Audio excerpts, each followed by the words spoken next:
नमस्कार दोस्तों, आज हम लोग भारत में बैंकिंग का इतिहास देखेंगे। उसकी पूरी कहानी देखेंगे, किस तरीके से भारत में बैंकिंग शुरू हुई, उसका क्या इतिहास है। और हमारे किसी भी एग्ज़ाम, चाहे वो एग्ज़ाम वनडे का हो और चाहे वो एग्ज़ाम सिविल सर्विस का हो, यहाँ से हमेशा एक क्वेश्चन पूछा जाने की संभावनाएं बनी रहती हैं। तो बैंकिंग को पढ़ने से पहले सबसे पहले हम ये देखेंगे कि आखिरकार बैंकिंग में हमको बेसिकली पढ़ना क्या है। तो हम लोग शुरू करते हैं कि सबसे पहले हमको बैंकिंग में पढ़ना क्या है। तो टॉपिक है हमारा बैंकिंग।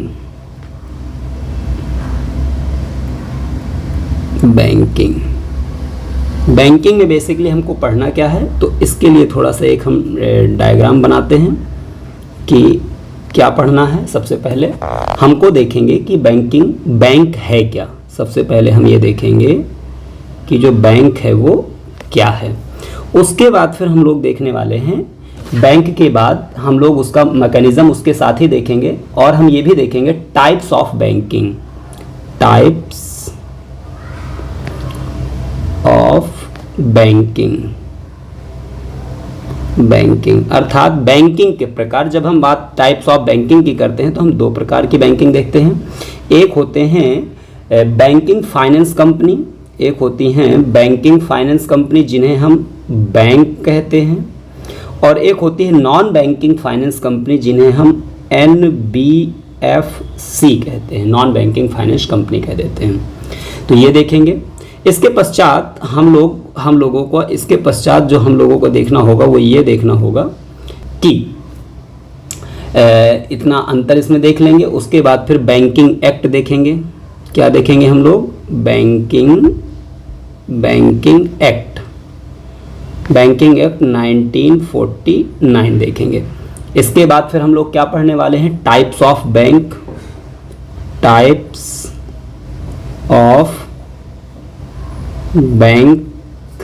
जब हम टाइप्स ऑफ बैंक की बात करेंगे बेटा, तब हम लोग चीज़ें क्या क्या पढ़ने वाले हैं इस टॉपिक में। तो सबसे पहले हम देखेंगे यहाँ पर अनुसूचित बैंकें।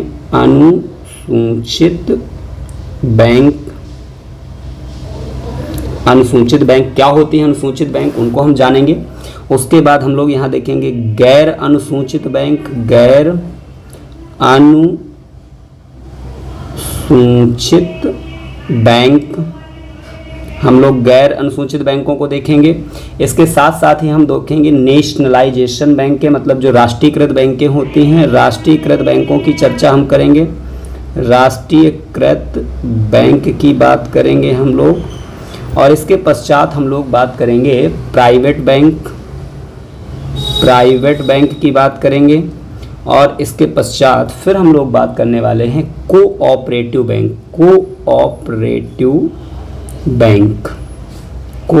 बैंक की बात करेंगे। और इसके बाद हम लोग बात करने वाले हैं RRB अर्थात क्षेत्रीय ग्रामीण बैंकें। RRB को हम क्या कहते हैं? तो कहोगे RRB को कहा जाता है क्षेत्रीय ग्रामीण बैंकें। क्षेत्रीय ग्रामीण बैंक्स, तो इनको क्षेत्रीय ग्रामीण बैंक कहा जाता है। इतनी बात आपको समझ में आनी चाहिए, इसमें किसी भी प्रकार का कोई कंफ्यूजन नहीं होना चाहिए। तो ये चीज़ देखने वाले हैं। इसके बाद जब हम टाइप्स ऑफ बैंक देख लेंगे, सभी प्रकार की बैंकों को समझ लेंगे, इन सभी को हम लोग बहुत आसान तरीके से समझेंगे, ठीक है ना। इसके बाद फिर हमारा नेक्स्ट टॉपिक होगा इस चैप्टर के अंदर, उसका नाम होगा मेरे दोस्तों, उसका नाम होगा हमारा बैंक का इतिहास। हम लोग क्या पढ़ेंगे? इतिहास पढ़ेंगे, हिस्ट्री ऑफ द बैंकिंग, कि बैंकिंग सबसे पहले शुरू कहाँ हुई, उसके बाद फिर भारत में लगने वाली पहली बैंक कौन सी थी, ठीक है ना। 3 अलग अलग प्रेसिडेंसियों में बैंक ऑफ हिंदुस्तान बनती है, फिर 3 अलग अलग प्रेसिडेंसियों में बैंक बनती है। तो पूरा उसका एक इतिहास देखेंगे, ठीक है। इतिहास के बाद हम लोग क्या देखने वाले हैं? पूरी जब हिस्ट्री देख लेंगे बैंकिंग की, तो इसी के साथ हम लोग इस चैप्टर में पढ़ेंगे RBI। क्या पढ़ेंगे? रिजर्व बैंक ऑफ इंडिया के बारे में, चूंकि यहाँ से भी क्वेश्चन अक्सर एग्जाम में पूछ लिए जाते हैं, तो रिजर्व बैंक ऑफ इंडिया को पढ़ लेंगे। और रिजर्व बैंक ऑफ इंडिया का पूरा मैकेनिज्म पढ़ेंगे, उसकी सारी चीज़ें पढ़ेंगे, ठीक है ना। उसमें किसी भी प्रकार की कोई दिक्कत आपको होने वाली नहीं है। उससे रिलेटेड हर एक चीज़ की हम डिस्कशन करेंगे, चूँकि ये जो क्लास है आपके लिए बहुत ही इम्पॉर्टेंट होने वाली है। और इसके बाद फिर हम लोगों को नेक्स्ट टॉपिक जो पढ़ना होगा इस चैप्टर के अंतर्गत, वो पढ़ना होगा प्रमुख जो आपकी बेसिकली सिक्योरिटी प्रेस होती हैं, जो भी प्रेस और जो टकसाल होती हैं, प्रेस और टकसाल, प्रेस और टकसाल। टकसाल बेटा क्या होती हैं? टकसाल ऐसी बेसिकली स्थान होते हैं जहां पर हम लोग सिक्कों को बनाते हैं, ठीक है ना। अगर आपसे पूछे टकसाल में क्या बनते हैं, तो टकसाल में बनते हैं सिक्के। क्या बनाए जाते हैं? सिक्के बनाए जाते हैं, मेडल्स बनाए जाते हैं, ये सारी चीज़ें बनाई जाती हैं। जबकि प्रेस में हम नोट को छापते हैं, प्रेस में हम क्या छापते हैं? नोट छापते हैं। तो भारत में जो भी नोट है 10 रुपया, 20 रुपया, 50 रुपया, 100 रुपया, 200, 500, 1000, जितने भी के नोट बनता है, ये सारे के सारे नोट किसी न किसी प्रिंटिंग प्रेस में छापे जाते हैं। और जितने भी सिक्के बनते हैं इनको किसी न किसी टकसाल में छापे जाते हैं। तो मुझे लगता है कि आपको ये चीज़ बहुत अच्छी तरीके से समझ में आएगी। बैंकिंग के चैप्टर में हम लोग बस इतनी ही चीज़ें पढ़ने वाले हैं, इसके अलावा हम और कोई चीज़ हम बैंकिंग के अंतर्गत पढ़ने वाले नहीं हैं। हम बैंक पढ़ेंगे, हम लोग बैंकिंग का टाइप्स पढ़ेंगे, एनबीएफसी और बैंक के बारे में डिफरेंस देखेंगे, बैंकिंग एक्ट 1949 की क्या बातें हैं वो सारी बातें करेंगे। टाइप्स ऑफ बैंक में हम लोग अनुसूचित बैंकों को देखेंगे, गैर अनुसूचित बैंकों को देखेंगे, राष्ट्रीयकृत बैंकों को देखेंगे, प्राइवेट बैंकें क्या होती हैं, कोऑपरेटिव बैंकें क्या होती हैं, कैसे स्टेबल होती हैं, और आरआरबीज कैसे होती हैं, ये कैसे स्टेबल होती हैं। उसके बाद बैंकिंग का इतिहास, फिर रिजर्व बैंक ऑफ इंडिया, ठीक है ना। इसे बैंकों का बैंक कहा जाता है, ऐसा क्यों कहा जाता है, इस सब पूरी चीज़ के बारे में एक एक चीज़ देखेंगे। और प्रेस और टकसाल को देखेंगे। प्रेस में क्या होता है, तो नोट छापे जाते हैं, और टकसाल में क्या होता है, तो सिक्के छापे जाते हैं। तो ये सारा कुछ हम लोग पढ़ने वाले हैं बेसिकली इस टॉपिक के अंदर, बैंकिंग के अंदर, कि हम लोग बैंकिंग में ये सारी चीज़ें पढ़ेंगे। और मैं आपसे कहना चाहता हूँ कि आपको अगर कोई भी दिक्कत हुआ करे किसी भी चीज़ को समझने में, तो आप हमको कमेंट के माध्यम से अपनी प्रॉब्लम्स को शेयर कर सकते हैं कि सर इसमें हमको प्रॉब्लम हो रही है, आप इसको एक बार थोड़ा सा और अच्छे तरीके से समझा दीजिए, या उसका संबंधित जो भी तरीका है आपके ही माध्यम से मैं सीख पाऊंगा कि मुझे क्या करना चाहिए अच्छा से अच्छा।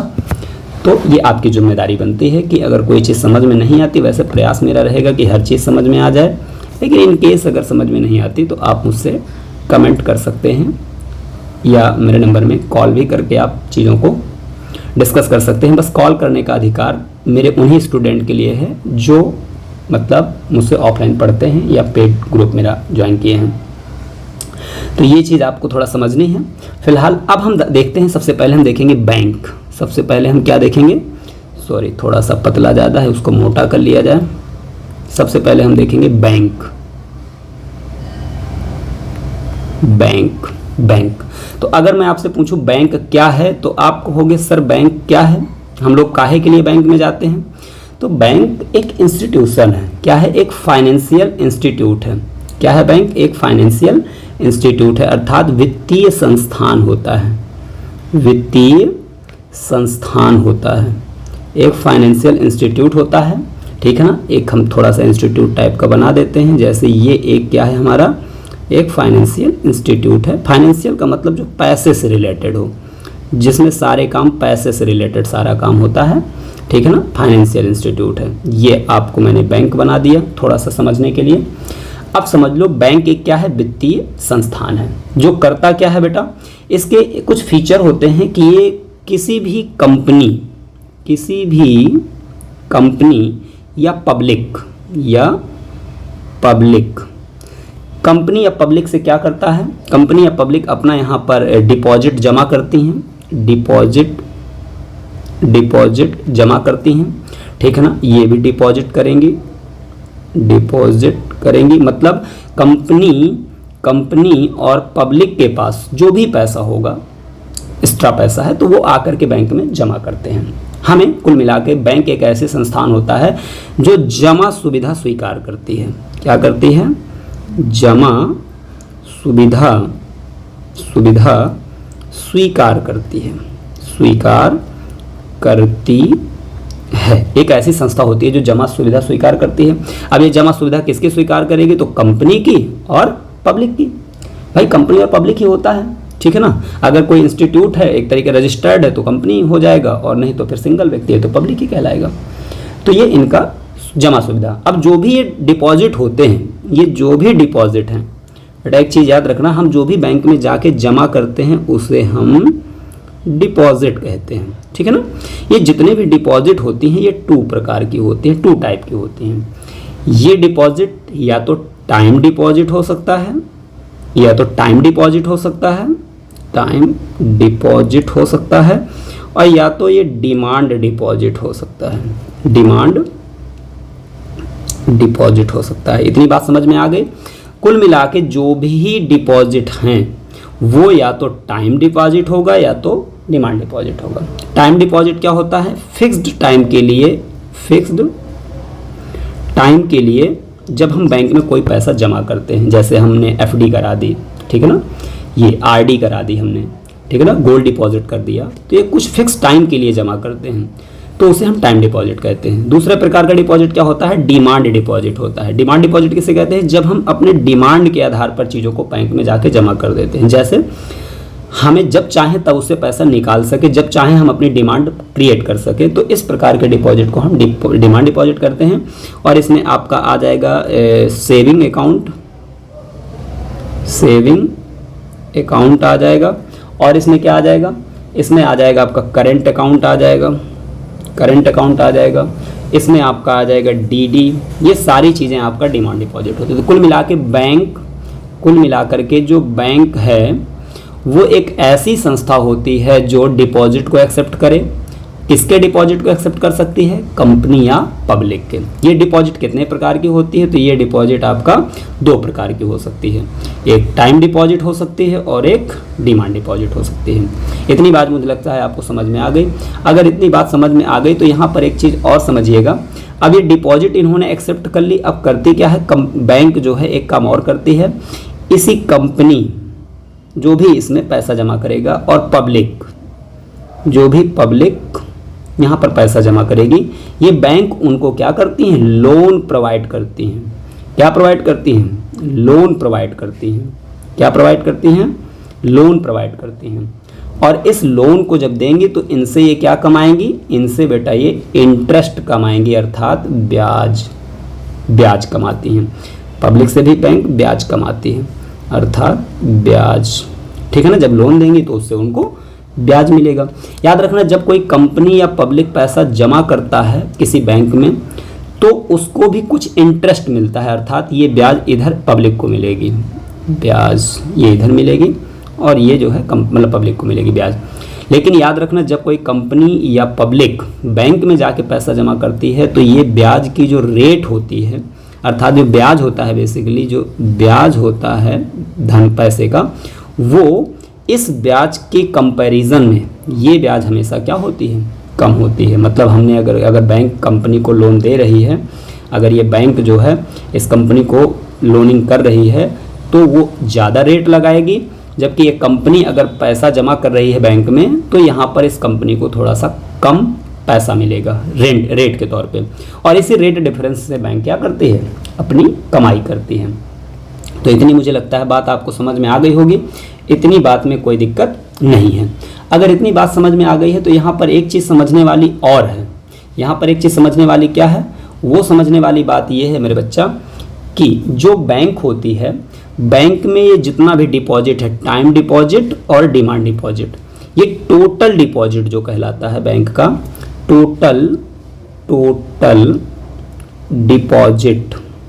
डिपॉजिट जो कहलाता है बैंक का, ठीक है ना, जो पब्लिक और कंपनी जिनका भी पैसा बैंक में जमा है, इसे उस बैंक का हम लोग NDTL कहते हैं। NDTL कहते हैं। क्या कहते हैं इसे? बैंक का हम लोग NDTL कहते हैं। NDTL का मतलब क्या होता है? Net demand and time liabilities. Basically total deposit कहीं ना कहीं लाइबिलिटी कहलाती है, लाइबिलिटी कहलाती है। क्या कहलाती है? लाइबिलिटीज,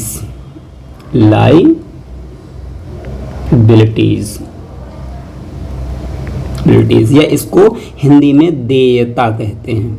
देयता मतलब बैंक के पास जितना जमा आया है उसे बैंक को कहीं ना कहीं देना होता है, तो इसे लायबिलिटीज़, या इसे साधारण शब्द में, टेक्निकल शब्द में हम लोग NDTL कहते हैं। NDTL का फुल फॉर्म अगर आपसे कभी पूछ लिया जाए तो आप कहोगे net demand and time liabilities. देखिए मेरी थोड़ी राइटिंग पे ध्यान न दीजिएगा, क्योंकि जो मैं बोल रहा हूँ उस पर थोड़ा ज़्यादा फोकस करिएगा। लिखने में थोड़ा सा यहाँ पर उतना अच्छा नहीं लिख पाता, सो आप लोग इसको जो मैं बोल रहा हूँ उस पर ज़्यादा फोकस करिएगा, ठीक। NDTL में total net time fix deposit और जितना भी डिमांड डिपॉजिट है, टोटल जितना होता है वो होता है। और याद रखना, कोई भी बैंक अपने NDTL के आधार पर ही वो सारा काम करती है। मतलब अपने NDTL का जो वर्तमान में है 4.5%, ये CRR के तौर पे RBI के पास रिजर्व रख देती है। RBI के पास उसको कैश के तौर पे 4.5% जितना NDTL है बैंक का, उसका 4.5% वर्तमान में यही है 4.50 CRR, तो ये RBI के पास बैंक इसको जमा कर देगी, ठीक है ना। NDTL का ही बच्चा याद रखना, इस NDTL का ही बैंक लगभग 19.5% जो पहले था, अब वर्तमान में लगभग 18% हो चुका है, 18% है। ये 18% पैसा SLR के तौर पे स्वयं के पास रखती है। ये अपने स्वयं के पास, मतलब बैंक जो है अपने पास ही इसको 18% पैसा, जितना भी NDTL आया है अर्थात जितना भी टाइम डिपॉजिट और डिमांड डिपॉजिट आया है उसका 18% पैसा बैंक अपने पास रखेगी। किसके तौर पे? SLR के तौर पे। और टोटल NDTL का 4.5% जो वर्तमान में है CRR के तौर पे, कैश रिजर्व रेशियो के तौर पे, ये RBI के पास इसको रखना होता है। इम्पॉर्टेंट बात यह है कि इस 18% का जो भी पैसा SLR के तौर पे बैंक अपने पास रखती है, इस पैसे का, SLR का बेसिकली रेट, इसका रेट जो होता है, ठीक है ना, इस पैसे पर बेसिकली बैंक को कुछ रेट प्राप्त होता है, कुछ रेट मिलता है, जबकि CRR पर बैंक को कोई भी रेट नहीं मिलता। मतलब बैंक में ये जो बैंक है अपने NDTL का 4.5% जाके जमा कर देगी, लेकिन RBI इसको कोई भी रेट नहीं देगी, जबकि 18% SLR अपने पास ही रखेगी, फिर भी RBI इस पर कुछ रेट उसको देती है। तो कुल मिलाकर के ये चीज़ हो गई। और जितना शेष NDTL का अमाउंट बचा, शेष अमाउंट जो भी आपका शेष अमाउंट बचा, वो शेष अमाउंट बैंक क्या करती है, ये लोनिंग कर सकती है। ये लोनिंग कर सकती है। लोनिंग किसको करेगी? या तो बेटा पब्लिक को करेगी और या तो वो किसी कंपनी को कर सकती है, ठीक है ना। तो ये इम्पॉर्टेंट है, ये थोड़ा बैंकिंग का मैकेनिज्म है, किस तरीके से बैंकिंग वर्क करती हैं, इस चीज़ को थोड़ा समझना हमारे लिए काफ़ी इम्पॉर्टेंट हो जाता है। तो कुल मिलाकर के हमने अपने सिलेबस का जो हमने बोला था, सिलेबस का कि बैंक क्या है, ये आप क्लियर हो गया। बैंकिंग का जो मैकेनिज्म है वो भी आपका क्लियर हो गया। अब हम लोग देखेंगे बैंक टाइप्स ऑफ बैंकिंग, जिसमें बैंक और NBFC के बारे में देखेंगे कि भाई बैंक क्या होती है और NBFC क्या होती है। तो इनके बीच का हम लोग डिफरेंस देखेंगे। तो यहाँ से चालू करते हैं हम लोग इनके बीच का डिफरेंस। हम लोग देखते हैं, एक तरफ हम लोग लिख लेते हैं बैंक, एक तरफ हम लोग लिख लेते हैं बैंक, और एक तरफ हम लोग लिख लेते हैं NBFC, ठीक है ना। और ऐसे लाइन खींच लो, ये चीज़। अब हम देखेंगे कि बैंक और NBFC में बेसिकली डिफरेंस क्या है, बैंक और NBFC में डिफरेंस क्या है, ये चीज़ हम लोगों को जाननी है। तो देखिएगा, हम लोग सबसे पहले जानेंगे बैंक किसे कहते हैं, ठीक है ना। इसे बैंकिंग फाइनेंस कंपनी भी कह सकते हो आप लोग, ठीक है ना, जिसे ओवरऑल बैंक कह दिया जाता है। इसको NBFC non banking finance company कह सकते हो। देखो दोनों में अंतर क्या होता है। जो बैंक होती है बेटा, जो ये बैंक होती है, एक सेकंड, ये जो बैंक होती है इसकी खासियत क्या है कि ये बैंकिंग एक्ट, किसमें, बैंकिंग एक्ट बैंकिंग एक्ट कब आया? तो 1949 में आया।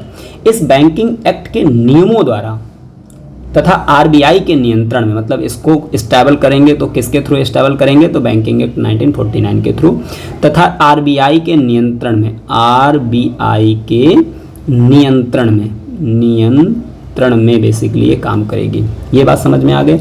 एनबीएफसी के साथ क्या है, याद रखना, इसकी इस्टेब्लिशमेंट बैंकिंग एक्ट के आधार पर ना करके इसे कंपनी एक्ट के आधार पर किया जाता है। किसके आधार पर किया जाता है? Company act 2013। वर्तमान में कंपनी एक्ट कौन सा काम कर रहा है? तो 2013। इसे कंपनी एक्ट 2013 के तहत स्थापित किया जाता है तथा ये भी आरबीआई के नियंत्रण में कार्य करती हैं। तो दोनों में डिफरेंस क्या हुआ? कि ये जो है 1949 जो कि बैंकिंग एक्ट है इसके आधार पर कार्य करेगी, जबकि नॉन बैंकिंग फाइनेंस कंपनी जो है कंपनी एक्ट 2013 के तहत स्थापित होगी तथा आरबीआई के नियंत्रण में काम करेगी। दोनों ही आरबीआई के नियंत्रण में ही रहेंगी। दूसरी बात क्या है कि जो बेटा आपका बैंक होती है, ये सभी प्रकार के डिपॉजिट क्या करती हैं? एक्सेप्ट करती हैं, जबकि ये टाइम डिपॉजिट एक्सेप्ट नहीं करती। ये टाइम डिपॉजिट केवल एक्सेप्ट करती हैं, ये डिमांड डिपॉजिट एक्सेप्ट नहीं करती। सॉरी, यहाँ पर एक गलती हो गई। ये जो है केवल डिमांड डिपॉजिट जो है एक्सेप्ट नहीं करेंगी, जबकि टाइम डिपॉजिट क्या करेंगी? एक्सेप्ट कर लेंगी। और ये सभी प्रकार के डिपॉजिट दो ही प्रकार के होते हैं, या तो वो टाइम डिपॉजिट होगा और या तो वो डिमांड डिपॉजिट होगा।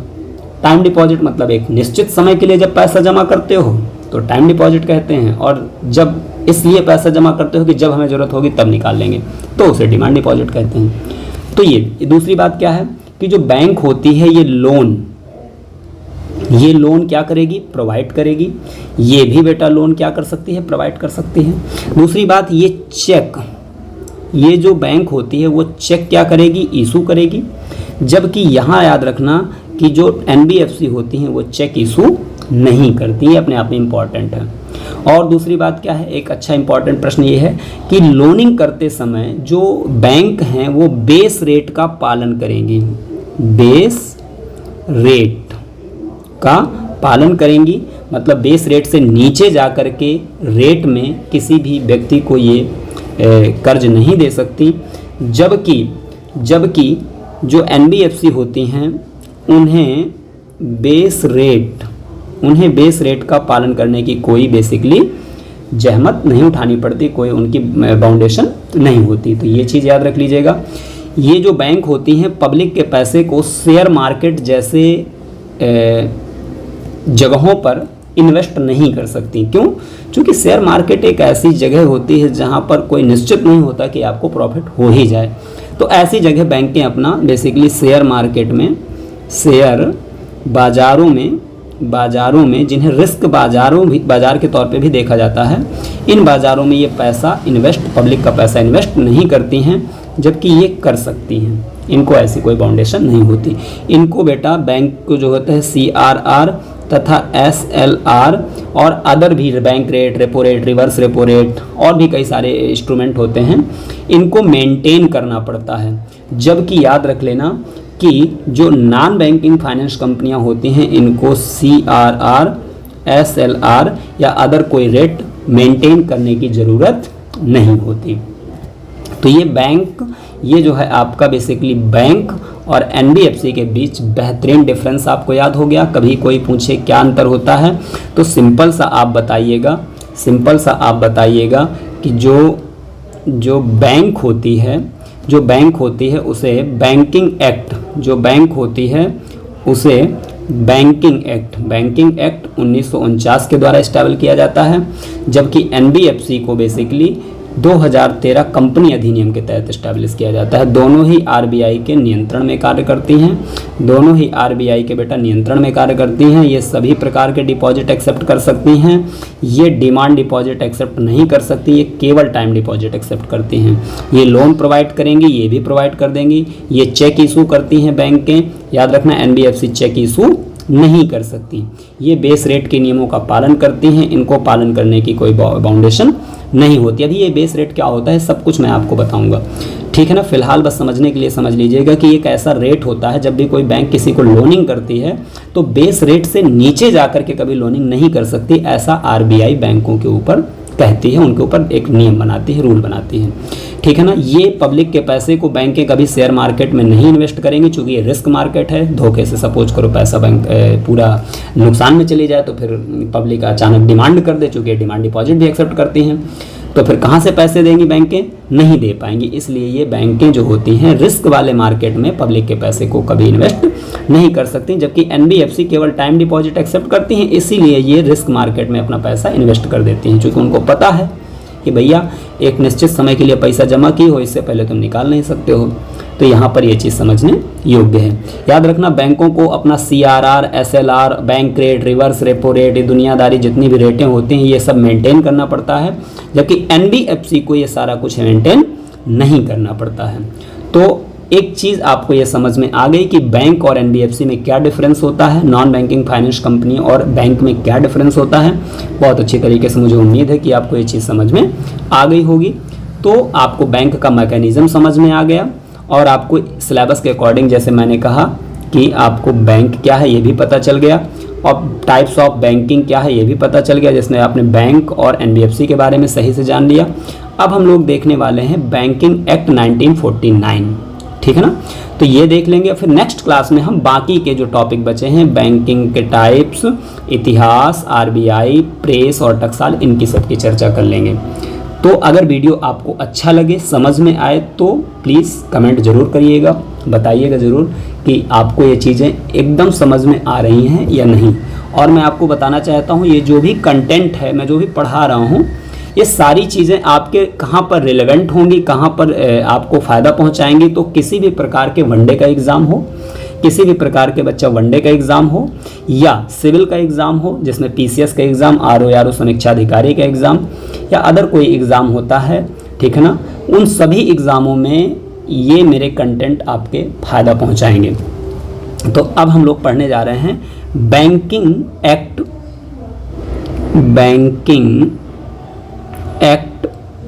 1949। कभी भी आपसे पूछे कि बैंकिंग एक्ट कब बना है तो आप कहोगे सर 1949 में बना है। बैंकिंग एक्ट कब बना था तो 1949 में बना था और इसी एक्ट के तहत भारत की सभी बैंकों को नेशनलाइज किया गया था, राष्ट्रीयकृत किया गया था। इतनी बात समझ में आ गई। अगर मैं बात करूं कि बैंकिंग एक्ट कब बना था तो 1949 में बना था, ठीक है ना।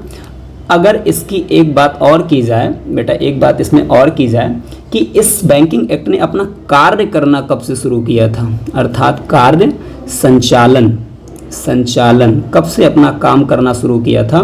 तो याद रखना इस बैंकिंग एक्ट ने काम करना शुरू किया था 16 मार्च, कौन सी डेट है वो, 16 मार्च 1949 से बेसिकली इसने अपना काम करना शुरू किया था, या पूरे देश में बेसिकली ये लागू कर दिया गया था। बना 1949 में था और 16 मार्च 1949 को पूरे देश में इसको लागू कर दिया गया था, इसमें कोई डाउट है नहीं। एक चीज़ यहाँ पर और याद रख लीजिएगा मेरे भाई कि 1 मार्च, डेट याद रख लीजिएगा, 1 मार्च 1966 से इसे बेसिकली इसका नाम बदल दिया गया था और इसे कह दिया गया था बैंकिंग रेगुलेटरी एक्ट 1949। तो इसे 1 मार्च 1966 से इसका नाम बदल करके बैंकिंग रेगुलेटरी एक्ट 1949 कर दिया गया था, ठीक है ना। तो ये सारा इंपॉर्टेंट पॉइंट है, ठीक है ना। इसका उद्देश्य क्या है, किस लिए बेसिकली ये स्टेबल हुआ, तो इसके उद्देश्य को हम लोग थोड़ा सिंबलाइज पढ़ेंगे इस तरीके से। इसका मतलब इसका उद्देश्य है, क्या काम था इसका, तो कुछ इंपॉर्टेंट काम है, जैसे जमाकर्ताओं के धन की रक्षा करना, जमाकर्ताओं के धन की रक्षा करना एक इसका काम था। दूसरा काम क्या था? नगद भंडार के रख रखाव का बीमा करना, मतलब उसको सुरक्षित रखना। नगद भंडार के रख रखाव का बीमा करना, ये एक इसका काम था। इसके बाद एक चीज़ याद रख लेना, प्रतियोगिता का माहौल तैयार करना ताकि फाइनेंशियल सिस्टम की एफिशिएंसी को बढ़ाया जाए। और क्या काम था? प्रतियोगिता, सभी बैंकों के बीच क्या स्थिति बनी रहे?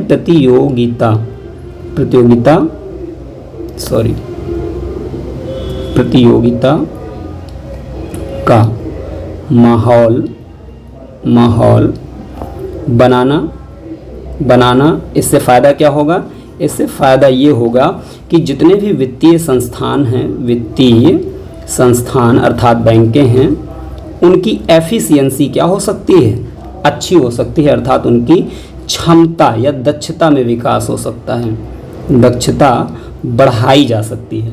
तो ये बेसिकली बैंकिंग एक्ट 1949 की पूरी कहानी है, जो आपके काफ़ी इम्पॉर्टेंट हो सकती है। ठीक है ना, इतनी याद रख लीजिएगा बात। अब हम नेक्स्ट क्लास में बेसिकली अगली जो क्लास हमारी आएगी इसी के थ्रू, इसके जस्ट आगे का मटेरियल आएगा, उसमें हम लोग पहले इस टॉपिक को ही क्लियर करेंगे। देखो हमारा ये बैंकिंग टाइप्स ऑफ बैंकिंग देखेंगे, अनुसूचित बैंकें क्या होती हैं, गैर अनुसूचित, सारा कुछ बहुत आसान शब्दों में देखेंगे। फिर उसका इतिहास, आरबीआई और प्रेस टकसाल नेक्स्ट वीडियो में मैं पूरा कवर कर दूंगा, या बहुत ज़्यादा 1-2 वीडियो और आएंगे और इस तरीके से पूरा टॉपिक क्लियर हो जाएगा। तो मुझे लगता है कि आपको ये चीज़ें बहुत अच्छी लगी होंगी, समझ में आई होंगी। यदि आपको ये समझ में आई हैं, अच्छी लगी हैं, तो कृपया कमेंट करके ज़रूर बताइएगा। आज की क्लास को हम लोग यहीं पर स्टॉप करते हैं। जय हिंद, जय भारत।